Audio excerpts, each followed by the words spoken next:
I have some exciting news. We are launching a brand new free online course just for the listeners of this podcast.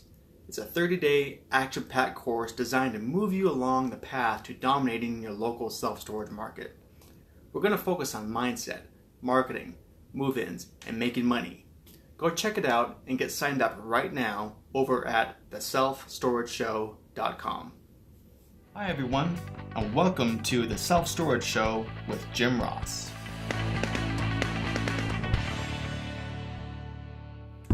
Hi everyone, this is Jim Ross in the Self Storage Show. Today, a little something different rather than just me speaking my mind. I got Kris Bennett here as well. He's been in the storage for a long time. So, how's it going, Kris? Doing well. How are you, Jim? Good. Thanks for making the time in your schedule to sit here and chat with me. Oh yeah, happy to do it. Good. I came across you on LinkedIn, so I know we were both.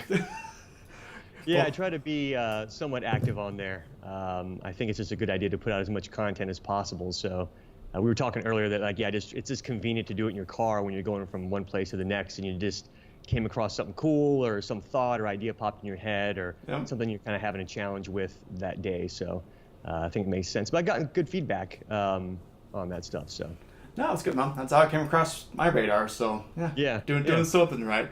But it's been in stores for a while, so I want to just kind of get started with and just kind of tell us how you kind of got involved in the industry in the first place. Yeah, absolutely. So I was with a company called 10 Federal. They're based up in Raleigh, North Carolina. I live in Charlotte right now, really Concord, North Carolina. Okay. But I worked with those guys for about 2 years. Before that, I actually connected with them when I was a student at UNC Chapel Hill. There's a real estate private equity fund there, and kind of long story short, that fund was able to connect me with 10 Federal and Cliff Minsley. Through some different conversations, they brought me on board and worked for them as their acquisitions guy. Initially, actually looking at apartments. We weren't even looking at self-storage. We're looking to buy apartments at the time. And we ran it was tough, just because of the economy is good. Nobody wants to sell. And the people that do want to sell, the prices were like way too high. So, yeah, of course. Which is still the way to fast forward the clock, and it's still like that. So, Yep. Not much has changed there. Yeah, not getting any easier to acquire stuff. But anyway, so we decided to pivot, and we went full bore into self-storage. They had already built, I think it was 2 facilities at the time. I think they were maybe like 15,000 square feet, just smaller ones. And they built them like fully automated, completely unmanned. So if you walked in, there's a kiosk to rent a unit. There's a vending machine to get your locks and gloves and bottles of water and whatnot. That's so cool. And then, they built them with the Janus Secure Guard lock. So people that maybe don't know how that works, but basically you're late on the 6th in North Carolina if you don't pay your rent. So the lock automatically engages, and it won't let a tenant in until they go and pay their rent. And they can do that online or at a kiosk at a facility or the call center. So once they pay, the lock will disengage when they enter their keypad code, and they can get back into their stuff. So you don't have to have a manager on site, 8, 9, 10 hours a day, or stop what they're doing on the weekends and come and open up a unit for someone. So long story short, we were doing that. Yeah. So we raised money. We we put together an offering, put it on CrowdStreet. We wanted to raise $10 million to go out and buy more facilities and convert them from manned to unmanned operations. So I closed 5. So you get a site that was manned and then convert it to unmanned. Yeah. So that's killer. Thankfully, the ones that we did find, nobody likes to lose a job or anything because you kind of inherit a manager, right? Yeah. But obviously, forget what we were doing. Anybody who would buy a facility, obviously you find out, is the manager any good? And if they are, keep them. If they aren't, you find someone to replace them. So it wasn't like we were doing anything completely new.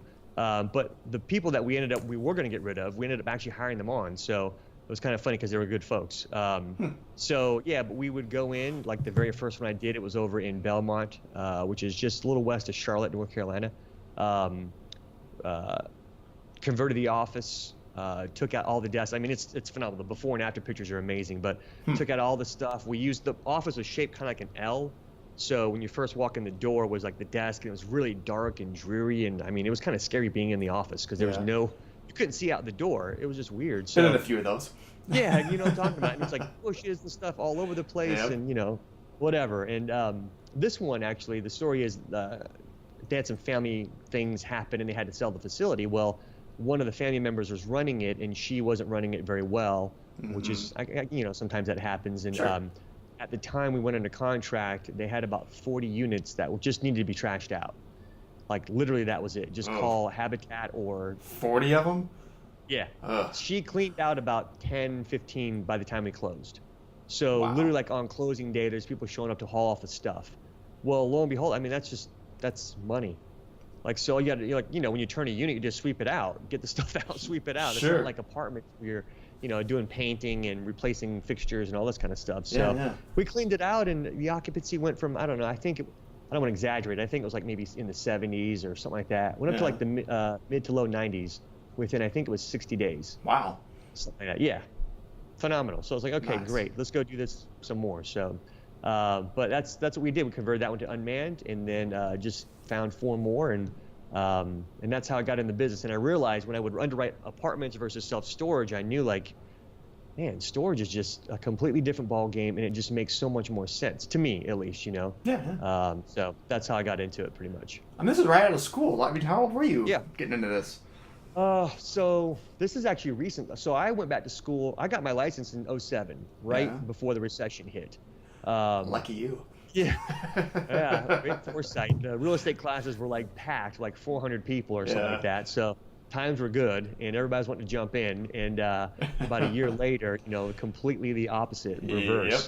If you didn't have cash, I mean, you couldn't close anything. Yep. So, That's yeah. funny. So I got married during that time also, and we decided, I think I'm going to go back to school. So I did that, and that was in 2011 or 2013. I went to UNC Chapel Hill in 2013, so I graduated there in 2016. Oh, wow. Yeah. So I went back a little bit later in life, and then just came out from there. So I think it helped that I had like some of a real estate background. Experience. I understood how to experience how to work with people, talk with people. It was a bit of a learning curve. Obviously, I didn't know anything about acquisitions. And when I was in school, I interned for a private equity real estate company in Chapel Hill. So that's where I got underwriting experience, and that combined with my experience on the student-run fund at UNC Chapel Hill, that really helped catapult my education. Because that really, like you see, I listen to other podcasts like Bigger Pockets and all that, and Sure. you have folks on there, or there's other like coaching systems out there that want to talk to or help people who don't know like anything about it. And, they talk about getting an education. So I think I got like fast-tracked in a sense on that. Yeah. So I was just really fortunate, so thankfully. Oh, that's great. So after a little while, you left 10 Federal, and what are you doing now? Yeah. So I partnered up with some guys here in Charlotte. They run Pres Pro is the name of the company. Yeah. It's basically a custom home building company, but they'll build smaller deals too, like maybe $200,000 homes. They'll do duplexes and all that for investors. They'll have turnkey properties.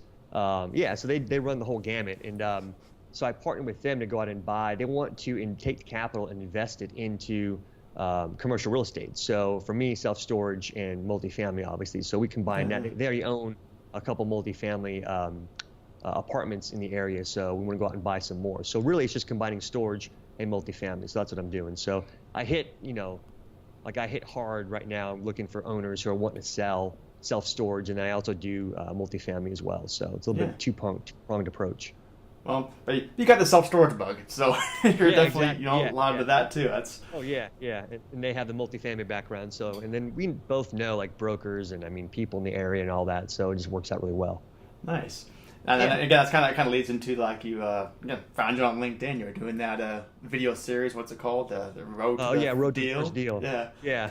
Oh, I didn't know what to call it because I wanted to make it something where it's like kind of an episode series. So I came up with that, and I figured, this will be the road to like my first acquisition outside of my last job. So now that I moved and kind of starting not afresh, but just starting in a different place. Yeah. How long did it take, or what do I need to go through to get to the first deal? So kind of tracking that progress, and I think it'll help people. Because there's folks out there who want to get into self-storage. I actually talked to a couple of friends of mine who are investors, and they want to get into self-storage. I'm talking to a guy tomorrow about doing a development. So, but he doesn't know that much about storage, and there's a great opportunity there. But some folks just want to get educated on it. So I think if they follow along, hopefully I bring better content and more education. I think on the day-to-day and the practical aspects of like talking to owners and finding the deals and that kind of thing. Then it will help folks, and that's my goal. I'm not trying to be a guru or sell books or mentoring.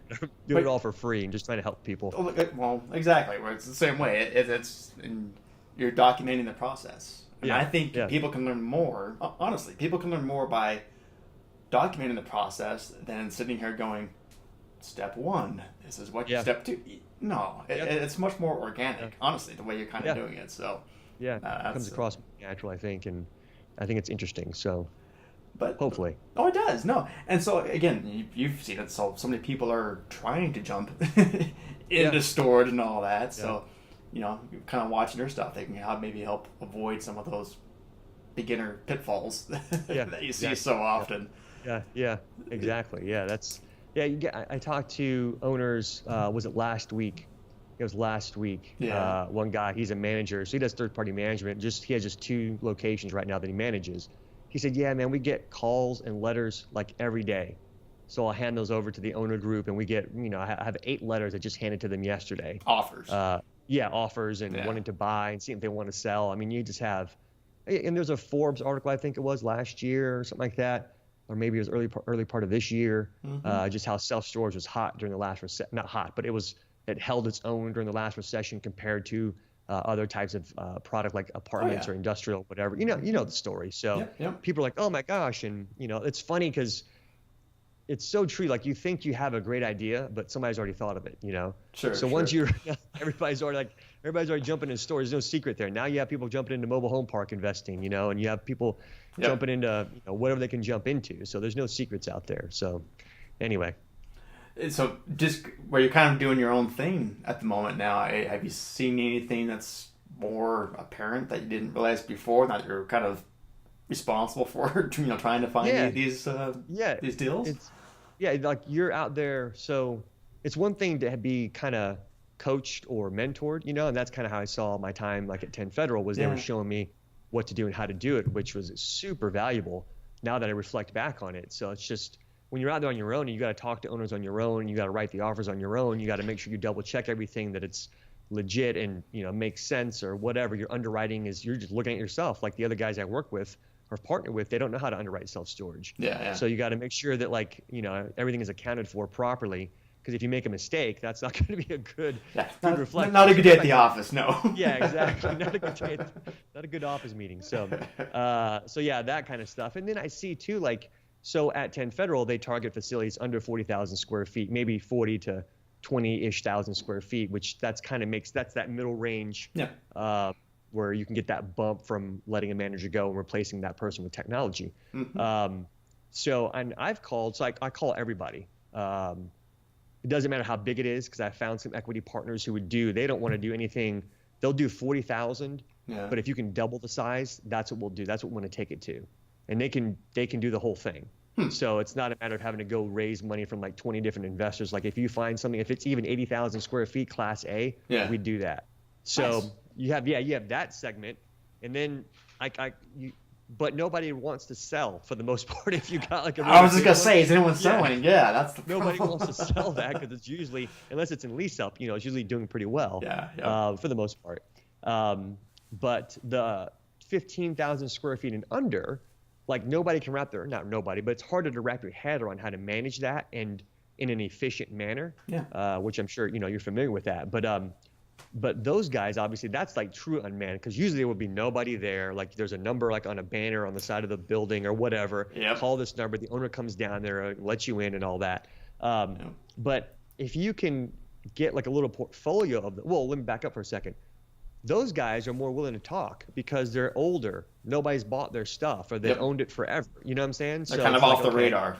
Really. Exactly, off the radar. And they still get calls and emails and all that stuff, but it's like, it's harder to figure that side of things out for most folks, I think. So there's an opportunity there. I'm just trying to figure out how to make that actually work. I think, I talked to the guys at Easy Storage Solutions the other day.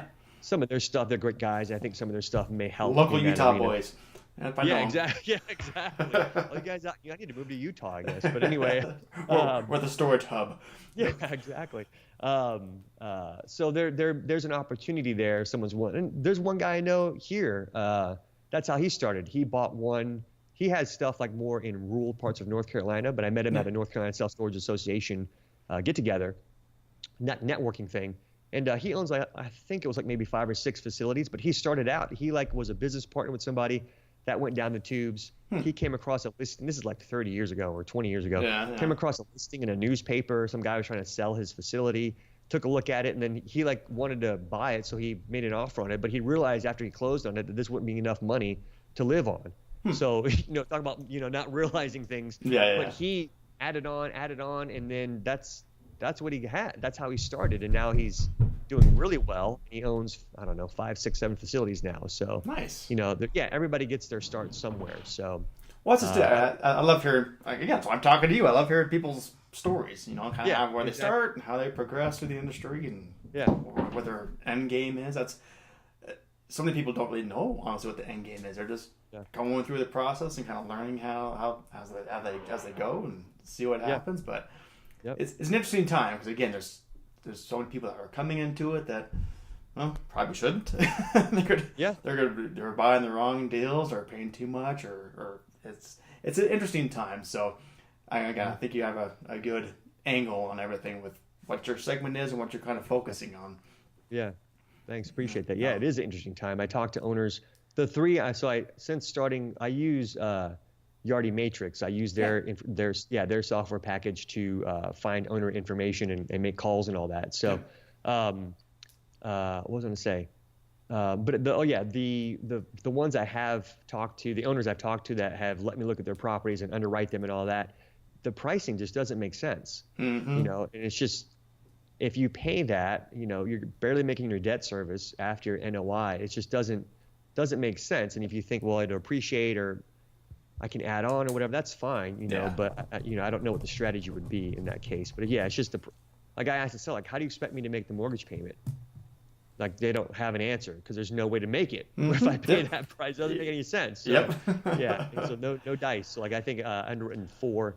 No, I've looked at 4, passed on 3, made offers on 3 so far, and none of those worked out. The 4th guy said call him back next month because he's got some health things going on, his mom and all that kind of stuff. So we'll look at that one next month. But anyway, so it's the hustle. It's all about the hustle and just keep going and being consistent and Like I know a guy that's here in again, local boy here in Utah that's just trying everything to get into storage. He's got a couple of deals that have come in, but it's like those kind of people that are off the radar. You gotta go in and like clean house about half the facility because it's just totally run down. But that's kind of what that's kind of what's available sometimes. You get what you can get, and people that want to talk to you first of all when it comes to owners wanting to converse. Sometimes those are the ones that are willing to chat. Yeah, I've talked to probably let's say I make 40 calls in a week, something like that. And out of that, maybe like 1 in 10 or so will actually like be willing to talk and sell. It's a funnel, so it's like you make a certain number of calls or contacts or whatever, and then from there. So like 1 in 10, 1 in 20 are willing to actually talk to you about the facility. They're thinking about maybe selling, and then so it's just a numbers game. But you're right. It's tough, man. It's tough right now. So gotta keep plugging along. That's all that matters. But no, you're on the right track. I said, looking at what you've done and the content you're putting out. Oh, it's fantastic. So keep it going. Appreciate it. Appreciate it. I appreciate this. So this was fun. We got to do something like this again. Oh yeah, absolutely. Maybe if I get one under contract or a closed one, then we can talk about it. We're developing some actually. It's just a small building, so we have some land where our office is. And we can build on that whatever we want to. It's because of the zoning. It's kind of in the county. So we're going to build 3,000 square feet of storage right there. The guys just want to do it. Then we're going to build offices, but they decided not to because it doesn't really make sense. We're right by Charlotte Motor Speedway, which is nice. So you have like some opportunity there, I think, to they're just going to do all cash and just see what happens. Nice. So I think it'll be fine because there's one actually down the road that they rent. Their 10 by 10s or the rents are pretty good on that. So if you can't acquire, go ahead and try to develop. But that could be harder if you're trying to do like a bigger development and have no experience. So we're going to do something smaller, and then we have construction crews and subs and all that stuff, and we can do commercials. So if we find some land in an area that makes sense, not just go out there and find any old piece of dirt. Gotta make sense. But in an area that makes sense, a feasibility study makes sense, and we can go ahead and move forward on that. Then we'll go ahead and do that as well. So. Oh, good deal. All right. Yeah. When you close your first deal, we'll come back. We'll have a little celebration party. Absolutely. That'd be fun. We'll talk about it and walk through it or something like that. So that'd be great. And I know you're building a website. It may not be quite ready yet, but Give it out though, so when people are listening to this, it'll it's, probably be out. Yeah, it's wewantstorage.com. It's not ready yet. I'm actually working on it. It's I'm working with a company on it, so I think we'll do 2 more edits and reviews, and then we'll have it ready to go live. Cool. And that's really just an acquisition funnel. So I'm going to start mailing out to owners as well. It takes a lot of time to make 20 calls in a day or 10 calls in a day, so it's a lot of time. So to get a better hold of my time, I'll start mailing out to folks on a consistent basis, and that'll just drive them to the website. And then from the website, they can go and see, okay, who is this company or this guy or whatever, and hopefully it helps them feel more comfortable talking to me or whomever is in our office. So that's the whole goal. Welcome to my life. That's what I do. Okay, yeah, exactly, yeah. Yep. So, but that's the idea. We Want Storage, and if people want to reach out, they have any questions, they can reach out at Kris, K-R-I-S, Kris at wewantstorage.com, and I'd be glad to help. Perfect. All right. Yeah. Thanks again, man. Thanks, Jim. Appreciate it, man. Talk to you soon. Take care. All right. Bye. Hi, guys. Thanks so much for listening. As a thank you, I want to invite you to a free one-on-one confidential strategy session with me. We're going to take a good look at your self-storage business and help you identify exactly what's working and what's not, and how to improve your results fast. So head over to theselfstorageshow.com to schedule some time.